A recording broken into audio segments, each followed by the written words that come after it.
Welcome to this month's WED Web Chat. It's a series of discussions conceptualized by StormAsia.com to bring views and opinions on trending and topical issues. I'm Kanan Chandran, the publisher of StormAsia.com, and the WED Web Chat series has been ongoing since COVID embraced the world. Today's discussion, All Names for a New Era, is on legacy brands and how they can stay relevant.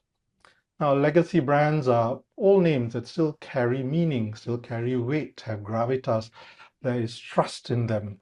And they are recognized even in a changing times and changing world. But they have to balance, though, the change along with survival, innovation, the need to remain visible, to upgrade their product lines, to enhance their image and appeal, all to be in sync with what society wants as well.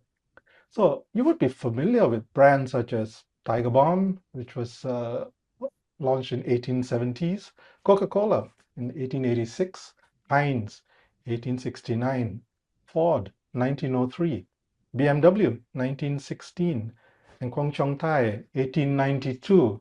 Now, these are all brands that we are familiar with, we have experience with at some point or other, maybe not directly, but indirectly for sure. So now how can these brands remain top of mind in a very different world? Today, we invite to the discussion Claudia Wieshuber of BMW Group Asia and Alvin Choo of Kwong Cheong Thye. Now, Claudia is a marketing director of BMW Group Asia based in Singapore and is responsible for 14 diverse Asian markets. Alvin Choo, who is the fifth generation co-owner of Kwong Cheong Thye, a leading soya sauce manufacturer in the region. Let me start off by asking you both what you think is the strongest factor for your brand remaining top of mind in your industry. Let's start with you, Claudia. What we tend to believe is our strongest asset, and that's why what also we get from our customers a lot, that whatever we did in the last decades was really focusing on our core brand value, which is joy, of course. Other values that we really have kept very strong over whatever changes needed to be done is always to remain customer centric, which I think will remain a very strong value for brands to stay relevant, just to have an open ear and an open eye for the needs of society, for the needs of the customer. Then, of course, one word that we coined also for ourselves is tech magic, because technology is all over the place. It's developing in rapid speeds in all directions. But we also believe that we need to always challenge ourselves whether technologies, innovations, whatever we bring into our customers' lives is able to make our customers' lives better, so that there's actual value, not just innovation for the sake of something new. And I think we all also know from different facets of our lives that there might sometimes also be innovation that sort of punishes us for trying to use, because it tends to complicate life. So our view on innovation and technology is always let's be it used for creating some magic in our customers' lives. That's something that is really adding to the value to make your life easier, better, more valuable, save you time. We try to honor our customers' time also, and be not only a product but be a lifestyle, be a community, be a part of a community in the end. Okay, great. Thanks, Claudia. Alvin, how about yourself? What do you think is the strongest factor for your brand remaining top of mind in the industry? So thank you. So for us, Kwong Cheong Thye, we've been around for 134 years. Just a brief introduction, Kwong Cheong Thye is a soya sauce making company. We make soya sauce, we brew soya sauce. But other than that, we also manufacture other products as well, like chili sauces, oyster sauce, we make noodles, we make Chinese New Year, lo hei, yu sheng. We make mooncakes as well. So I think there are some similarities with what Claudia has said. Customer-centric, that's very important. For us to be around for 5 generations, what we give to the customer is very important. Our soya sauce is found in all five-star hotels in Singapore, all Michelin star Chinese restaurants in Singapore. We are in all brand chains that you are familiar with, like Imperial Treasure, Din Tai Fung, Crystal Jade, Paradise Group, Jumbo. These are all our customers. So I think being customer centric, being able to give what a customer wants, that's the most important to us. But of course, to do that, we are a manufacturer. We make soy sauce. We have to keep our soy sauce consistent. So for us, we invest in technology, innovation, how we keep every single batch of soy sauce to a certain parameter. That is very important to us. And I think that really actually adds value to what we give to our customers, because the chef has to trust our soy sauce. They have to know that, hey, every time I use 3 tablespoons of Kwong Cheong Thye soy sauce, I'll get this taste. But if we are not consistent, they wouldn't have that same taste that they serve to their customers. So I think that's very important for us. So being consistent and being customer centric, that's what make us who we are today. And of course, always stay relevant and try and guess what's going to be happening next. Although we can't know, and we wouldn't know what's going to happen next in the world. Yeah. Yeah. Cool. And you bring up a point of trust. I think that's quite an important aspect for any brand to build, nurture, and continue to engage with the customer and build that trust up. Now, trust can also be shaken quite easily, right? So, how do you monitor that aspect of it to see whether your customers still have that same level of trust in the brand? And how do you then also look at it from generation to generation to continue that process of trust? That's a great question. Something like trust is actually intangible, right? We can't really measure it with any measurements. So in KCT, since I knew my grandfather for a short period of time, I know how my parents work. So how we actually work is we always go and dine out at our customers' places. Even when we travel, we are in 30 markets in the world. When we travel to another world, let's say we go to Dubai, we go to Japan, we go to even places like Australia, Indonesia, we go to the Chinese restaurants that are actually using a soy sauce. We get to talk to the chefs, the owners, and make sure that we still know what they want and whether they are happy with us. I think that personal touch, this personal connection, that's very important. And that actually help us maintain the trust and build the trust. And of course, when we get a feedback from them, we have to work on it. So that's how we actually work with the shareholders of our company. How about Claudia for BMW? How do you engage and continue to build on the trust? Yeah, I think for trust, you need time. So in this case, I guess companies like ours are a little bit in advantage because we had time to prove that we mean it, that we stick to our promise. The very simple mechanism of promise and deliver is I think unbeatable for this. For automotive or the automobile in itself, everything that we all hope to strictly avoid in our customers' lives, which is accidents, play a very vital role, and a huge amount of time, technology, testing, it goes into safety for BMW. So we do have the most touching customer stories where they know they survived a very, very severe accident just because of the quality of the car, which is, of course, helping. Is the best feedback you can ever get. And it is helping that the quality of the cars can be perceived. Also, as I said, in the testing environments, BMW has a long motorsport history, and nothing stresses a car and safety systems and quality of a car, built-in quality and built-in trustworthiness in the product more than if you really keep on challenging it at its absolute limits. And we know what the cars can do. We know what the cars can deliver, really, to just deliver the best setting for our customers. Not that we want our customers to be racing, but we know the cars stand the tests of quality for this. Yeah. Okay. Also, I think you've got new aspects emerging in your industry, right? I mean, you've got autonomous vehicles, you've got electric vehicles. I don't know what else is coming next, But how do you, as a large organization, and you are also manufacturing in different countries and assembling in different countries, how do you keep things moving at pace with what's required? For large global organizations, it is not even enough to be moving at pace, if you ask me.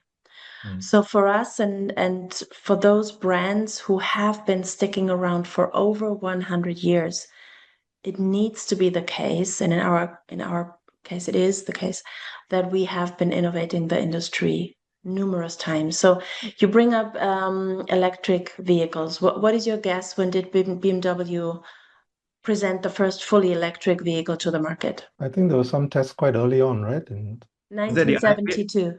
Oh, wow. 1972, yeah. for the Olympic Games in Munich, we had a fully Mm. electric vehicle. And first in the market, like a mass market, was the i3, and I think I say it correctly if I say that was 2013. So already we're in the market for over a decade with fully electric vehicles.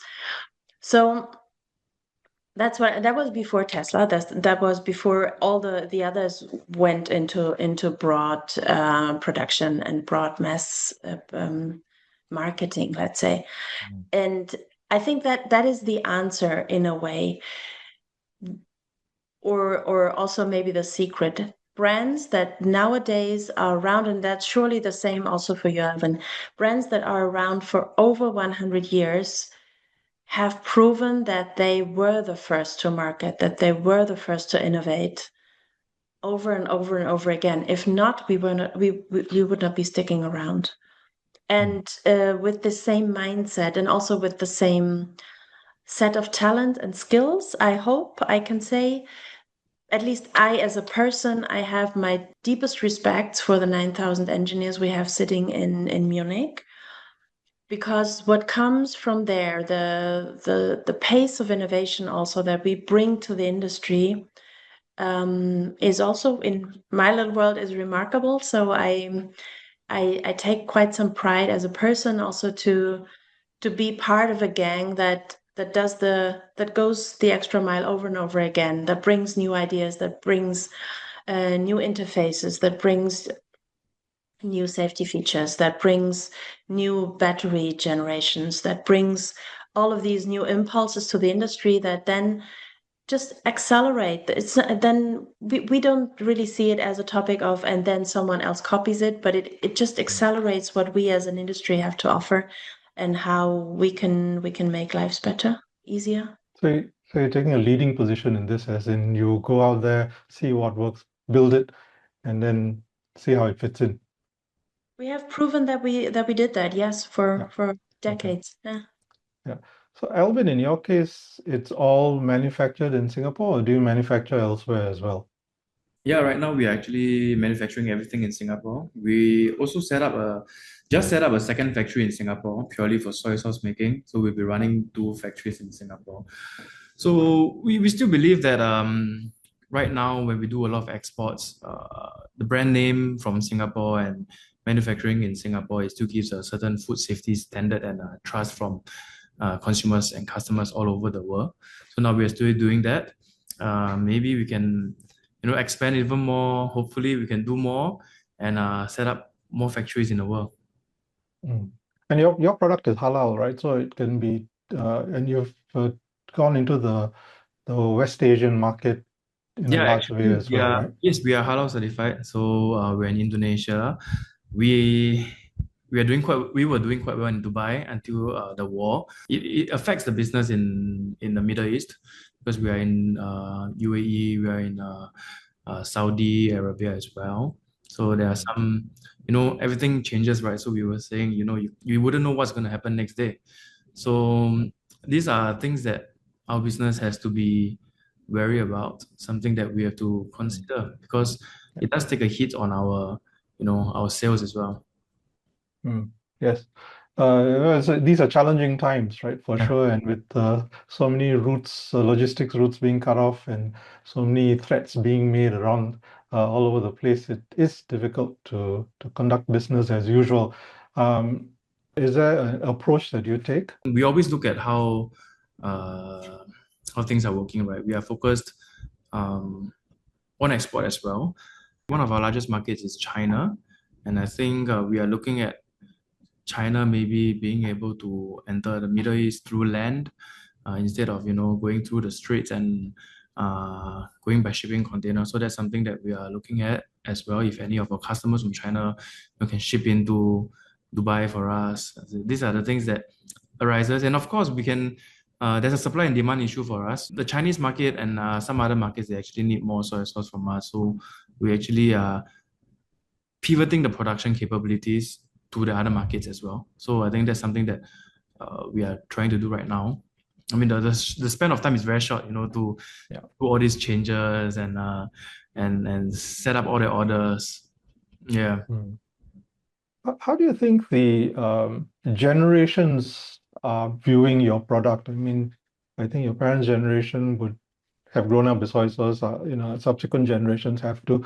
Do you think there's going to be a shift in any way in terms of kind of product they want, or the use of your product, or whether you have to modify your product to suit future tastes? There are many factors that people look at, when it comes to a product. So one of it is taste, but I think there's another aspect that we can talk about is packaging. So in the past, we use glass bottles. People come over to our shops to refill their glass bottles from our big vats of soy sauce. And then slowly it became heavy, People don't want to carry glass bottles everywhere. We went into PET bottle production, going into plastic bottles. And now you have issues about microplastic, sustainability. Of course, we can use fully recyclable bottles, but not a lot of people are educated in Singapore to do the recycling, to do it properly. So actually, a lot of bottles are actually landed in the landfill. So now we are going back to something sustainable. People want glass bottles again, So that's something that it's always shifting, and we are back to glass bottles. And of course, we talk about taste. Taste-wise, we try to be consistent. I think that's very important for a branding aspect. We have to give a consistent and similar taste. So when they cook, they get the same flavor that the mother cooked, their grandmother cooked, or the chef has been cooking. But the consumers are shifting towards something more healthy, they're more health conscious. I think the general knowledge is very important because a lot of people know that, hey, actually, we shouldn't be consuming too much sodium. And people can read labels. They know how much sodium is in your soy sauce. So actually, KCT has been doing all healthier choice soy sauce, low sodium soy sauce for more than a decade. Whereas now we are actually, the government needs us to go into lower sodium. So a lot of brands are trying to, figure out how to fix it, but we are already in the lower sodium space. What we're trying to do is make it even more healthier, less sodium for consumers. It's a condiment that is used a lot. It's a condiment that is used every day in Asian cooking. So if we can make it healthier for our nation, why not? There's a question that's come up. We'll address questions as they come up as well, if it's relevant to the point being discussed. There's a point here from Swiku who says, try the Japanese market. Dark soy sauce is a relatively new untapped market there. And PET bottle recycling is not an issue. And he also says, add potassium. Yeah, that's great. Swiku knows a lot. Japan is our third largest market for KCT. We're selling quite a bit of dark soy sauce to Japan. And that's because they don't have dark soy sauce there. Their Japanese soy sauce is just fermented soy sauce. They brew it, they boil it, pasteurize it, and they bottle it. So in Japan, we entered with dark soy sauce in around year 2003. It's about 23 years ago. We are established there with our dark soy sauce. We are in certain supermarket chains, but of course for KCT, we are still very much a B2B brand. So actually, most of the top hotels, Chinese restaurants in Japan, they're using our soy sauce, the light sauce, the dark soy sauce. And dark soy sauce is untapped actually in the past for China and in Taiwan as well. So we actually entered these markets in the 90s with a dark soy sauce, and I would say we are the leading dark soy sauce brand in China right now. Add potassium, yes, that's one of the things that we can do for low sodium soy sauce. but there are some R&D going on, but it may not be so suitable for fermentation because the salt is used during fermentation, not when we cook it. This fermentation will it takes 6 months. The agencies are introducing K salt, potassium salt to people, but actually some elderly that has heart problem or some people that could not take much potassium, I think that's an issue because they should have the knowledge to know that hey, they shouldn't take K salt to lower the sodium because they're not supposed to take too much potassium as well. So there's a lot of ongoing research in that space. Yeah. Um, Claudia, with BMW, it started with aircrafts, right? And then it moved to cars. Then you've got merchandise as part of that whole process of expanding your range and visibility. You've got consultancy as well. You have design as a group. So there have been many aspects to the brand that have emerged outside of the car space as well. So is that an important aspect of brand building and brand legacy to get into areas outside of a known area? Would phrase it differently. We are in the very, very lucky position to have people know our brands to something like 98% all over the world. So it is more to be able to share a little bit of the brand in the sense of community building. So if you think of everything that is lifestyle articles, this is very much sought after by fans, by people who maybe have a lot of BMWs and also are very proud owners, but maybe also by people who cannot afford or have not yet bought their dream car, and but they're still, they feel part of the tribe, and they want to be part of it and have it a little bit in their day-to-day life, and they want to associate with what BMW stands for, be it the youthfulness, the sportiness, the luxurious facet of it, whatever it is that resonates. Having so many facets to maybe not the brand, but to the company is sometimes also a lifesaver in the sense of, just as Alvin now nicely, I love the story of, well, you start with glass bottles, then it's PET, then it's glass again. You can only do this light-hearted switch to whatever suits the situation best if you do have the knowledge, the talents, the skills, the production facilities. It's not easy to change ways of production, parts of packaging. In our case, with BMWs or cars in general being a highly complex project with a product with a lot of different competencies needed to build a car, it is probably also one of the core strengths to always stay relevant, to come back to this, to always find the relevant answers that are needed in that point of time to react to that specific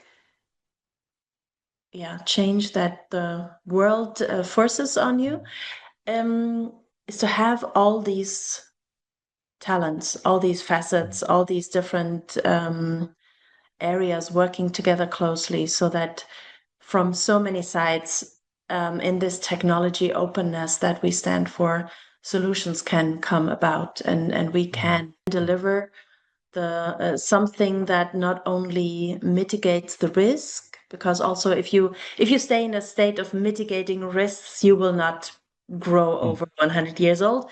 There's a saying that I learned in BMW that I love very much, which is never miss a good crisis.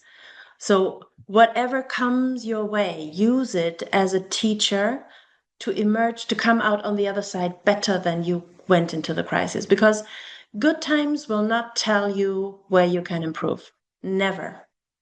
It's only problems and it's only crisis that will painfully, yes, but they will point you as a huge organization, point you to the areas where you can actually become better. And I think it's that mindset that is needed. Never miss a good crisis.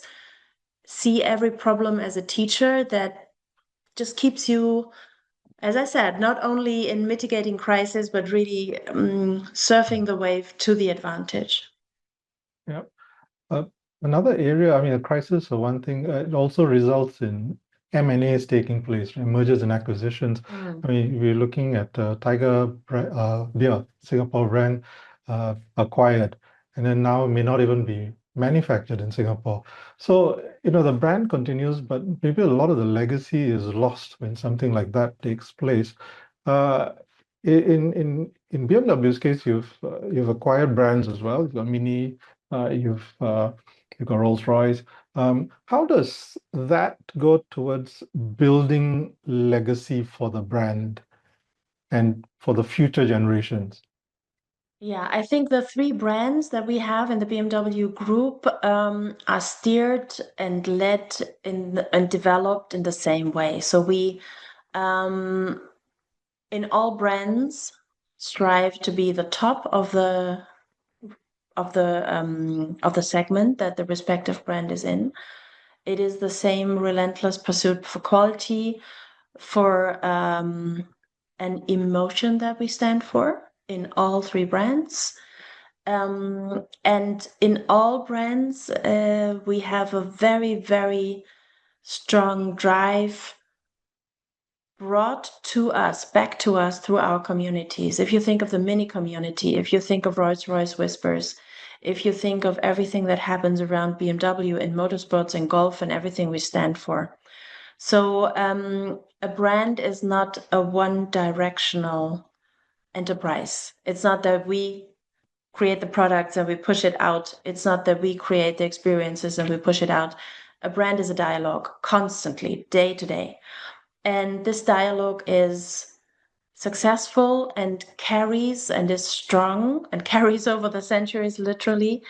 We don't only create clubs, which is the easy thing, but we create communities. Communities is something you cannot force to develop. Communities need a very strong common core.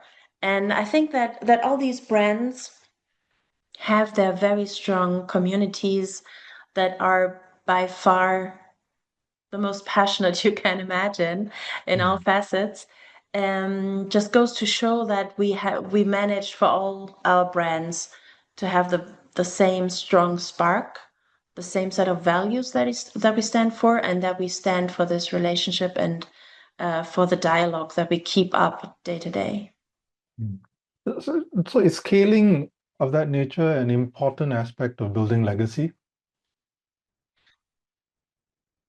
I would not say that scaling is the important part to legacy. I think scaling is part of our nowadays life. So as much as brands need, if you ask us, legacy and values that and a profile that we stand for, as I said, like promise delivered, of course, being successful in business today also requires to have like all the geopolitical levers to pull. We are truly global brand with I think it's 33 plants we have all over the globe, on all continents, and talents and training on all continents.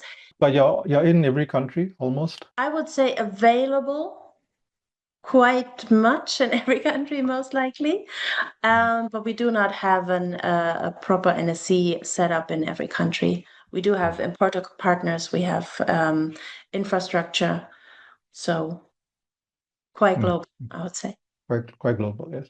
Alvin, you've got you're producing in Singapore only so far, so you've got another 100, 200 countries to explore if you wanted to. So is that sort of growth something that you have in mind That's for the brand? important for us because we are still growing, right? But of course, when we go back to legacy, it's not just about scaling. You know, a legacy brand, something is a brand that has good reputation, you know, well established, and with a pretty good amount of time in the world. So for legacy, we still have to protect our brand and focus on the brand. But if you talk about scaling, yes, of course, we dream to be larger.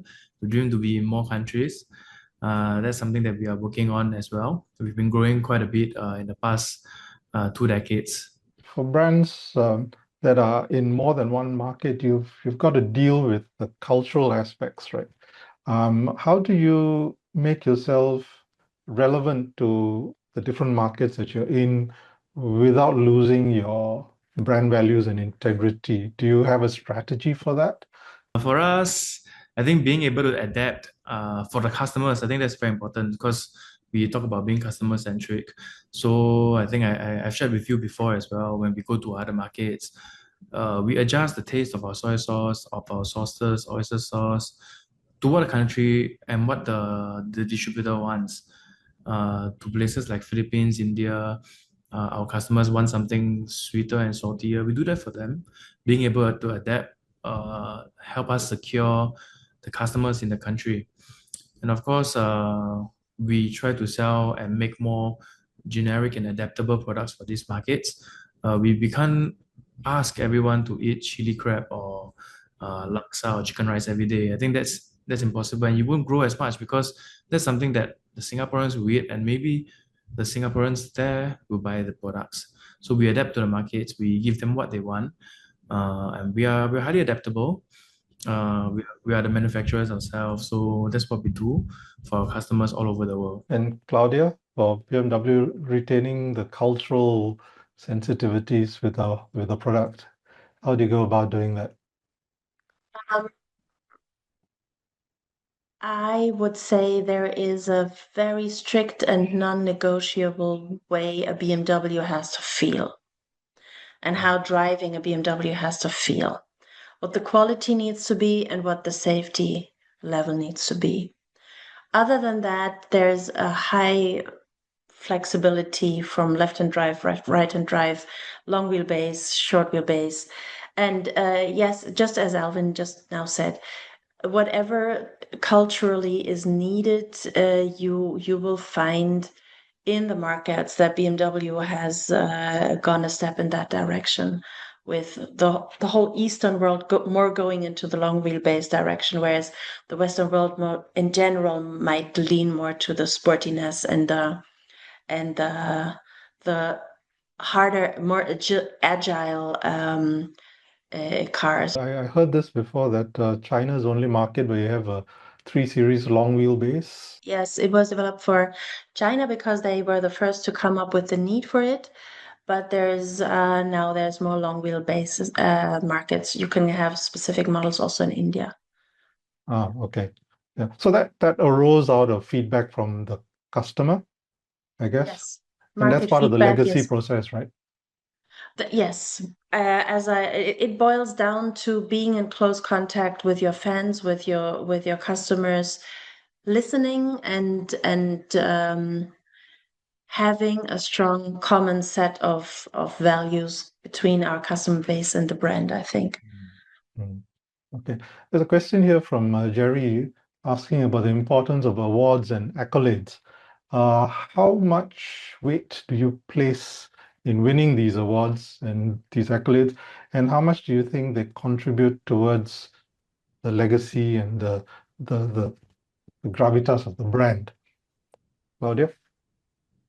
I personally would think an award is only helpful not as an award itself, but if it gives us the feedback that the car is of super high quality. Let's say BMW has a strong legacy in trying records, yeah, and setting up records, be it for speed, being for height. Also, when we were still doing airplane engines, we had a lot of height records. This is to some very small extent also just for the record, but it is more likely so if we manage to go to these heights, we just have proven the quality is there, and we know we're on the right track. So I think that is the more important facet of record breaking or award winning. I think it's a very interesting question, especially for SME for like in Singapore. The kind of awards, accolades that are presented in Singapore, I think a lot of them are branding awards. I mean, if you get it, that's nice. But of course, as a brand, as a food company, I think what's more important to us is what our customers believe and how they like our soy sauce, our sauces. I think that's very important for us lah. If we focus very much on awards, I think some of them you need to do submission, you gotta be nominated. I think that's a bit of things to do. So to me, it's fairly okay. I wouldn't say yes or no. I think if we get it, we get it. Yeah. Okay.